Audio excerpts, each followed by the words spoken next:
Tignan ninyo guys, itong balita na to kung paano binulaga ni Senator Amy yung Senado. Kung matatandaan ninyo, naglabas siya ng video na kung saan pinaliwanag doon kung ano ang gagawin ng mga senador na kalaban nila upang baguhin ang ating saligang batas at magtsatsa, no? O yung ano ba tinatawag nung CONAS ba yun? So eto guys, ito pala yung dahilan at ganito pala yung mangyayari, no? Kung paano hindi makakatakbo si BP Inday sa susunod na 2028 election kapag nagawa nila itong plano na to na sinumbong kay Senator Amy. May nagsumbong kasi kay Senator Amy na galing mismo doon sa meeting na yon, na kung saan yung meeting na yon ay pinagpaplanuhan nga yung pagbuo ng yung gagawin nilang tsa-tsa.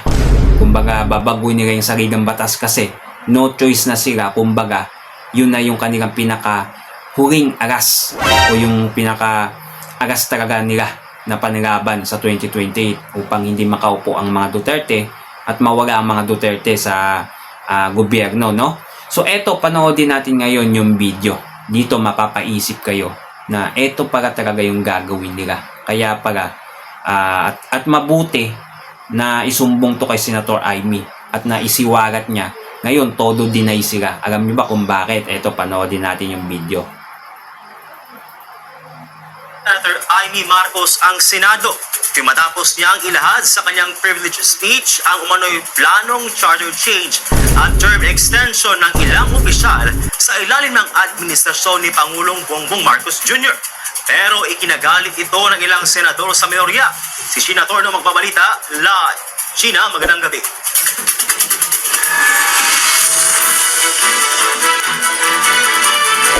Prince, magandang gabi. Ang umuugong na usapin patungkol nga sa kudeta ay tila natabunan, no? Sumentro kasi ang usapin sa sesyon ng Senado patungkol doon sa video o presentation ni Senator Amy Marcos kaugnay ng idutulak na charter change, bagay na pinabulaanan ng minority senators. Sa kanyang privilege speech, ibinulgar ni Senator Amy Marcos ang munay plano ng ilang politiko na baguhin ng 1987 Constitution sa ilalim ng administrasyon ni Pangulong Bongbong Marcos. Ayon sa presentasyon ng Senadora noong April 22, 2026, bagong impeachment vote at bago mag-convene bilang impeachment court ang Senado, nagkaroon umano ng pagpupulong sa isang hotel. Kabilang sa dumalo sina dating Senate President Tito Soto III, House Speaker Bojo D., South Cotabato Congressman Ferdinand Hernandez at dating Senate Secretary Mark Leandro Mendoza. Kasama rin ang isa pang mambabatas, isang gobernador, retired military officer, dating mataas na opisyal ng gobyerno at 5 mula sa pribadong sektor. Pinag-usapan umano sa naturang meeting ang planong Constituent Assembly o CONAS para sa term extension ng mga mambabatas at maging ni Pangulong Marcos. Yon.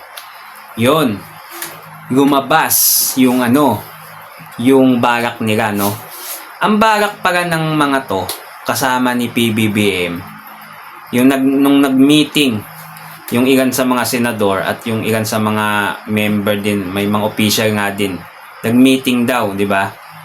Balak pala nila i-extend yung mga position ng senador na matatapos na. At yung position ni PBBM. Siyempre guys, kung ikaw ang senador o kung ikaw man ay official na matatapos ng termino mo at alam mong hindi ka mananalo, papayag ka na dito sa meeting na to, di ba? Papayag ka na magtsatsa dahil ma-extend ang yung termino o term. At etong si PBBM ay balak din na i-extend. Ano nga ba ang kinakailangan upang magawa nila itong tsatsa na to, di ba? Dito mapapanood niyo sa video na to guys, magugulat kayo. Kaya pala itong video presentation ni Senator Amy ay kinagalit nila ng ilan sa mga senador sa minority. Dahil nga yung ilan dyan hindi na makasama sa meeting, syempre magre-react yan, di ba? Wala silang kamagay-magay. May ilan dyan nakasama sa meeting, yun hindi yun or baka magpapakita ng reaction din yun. Siyempre, hindi naman lahat yun sinama sa meeting, iilan nga na senador, di ba? So meaning, yung iba dyan na nag-react na ayaw talagang magagalit, no? Kagaya nito ni Rami Zubiri, tsaka nitong isang senador. Yun ang pinupunto dito, no?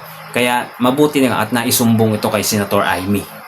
Ibig sabihin nito, Prince, wala nang magaganap na eleksyon sa susunod na halalan. Para makakuha ng suporta sa Senado at sa Kongreso, ito dapat ang mga nilalaman. Dapat ma-extend ang termino ng mga senador at congressmen na mawawala na sa pwesto by 2028. Ang eleksyon sa bawat senador ay magiging by region. Nagdiskusyon sila kung 2 o 3 senador per region. Kinumpute nila kung mayroong 18 regions, nasa 36 o 54 ang magiging senador. Lumutang din ang usapang para hindi makaporma si Inday Sara sa 2028, gawing 50 years old ang edad ng pwedeng tumakbo. Ayan. Umpisahan natin dun, guys, sa mga senador at congressman na matatapos ng termino. Yun ang balak nilang i-extend. Ito pa, yung termino ni PBBM, balak yan i-extend din. At upang makakuha sila ng suporta sa Senado at sa Kongreso, yun ang kinakailangan nilang gawin para maano nila yung tsa-tsa. So, balak talaga nila, hindi paupuin to si BP Inday. Isipin nyo, babaguhin din yung edad na pwede kang tumakbo ng pagka-presidente. Ilan bang edad ngayon? 35 yata, no? Na kapag 35 ka, pwede ka nang mag-file ng candidacy sa Comelec ng pagka-presidente. 35 years old pataas. Ngayon, ang balak yata nila, gawing 50. Hindi pa aabot si BP Inday na 50. Baka 40 plus pa nga lang yan si BP Inday. O hindi na siya makakatakbo sa pagka-presidente pag nabago nila yung constitution, di ba? Ganon ang mangyayari. Yun ang pinaplano nila. Kaya, matik yan, guys. Kapag walang eleksyon talaga na maganap sa 2028, yan na yung gagawin talaga nila. Matik yan. Kaya baka magalit ang taong bayan dyan. Mag-uumpisa na yan ang mga taong bayan na magalit. Kaya dapat hindi mabago yung constitution natin. Kaya hindi magtsatsa. Yan yung siniwalat ni Senator Amy na dapat malaman ng lahat. Tapos babaliktad din nila si Senator Amy. Sasabihin sinungaling siya, di ba? At least handa ang taong bayan, no? Kahit man totoo man yun o hindi, at least handa yung taong bayan na posibleng baka gawin ng ganun ang gawin nila, no? Ano sa tingin nyo, guys? Comment kayo, guys. Ano masasabi nyo? Comment down below sa video natin.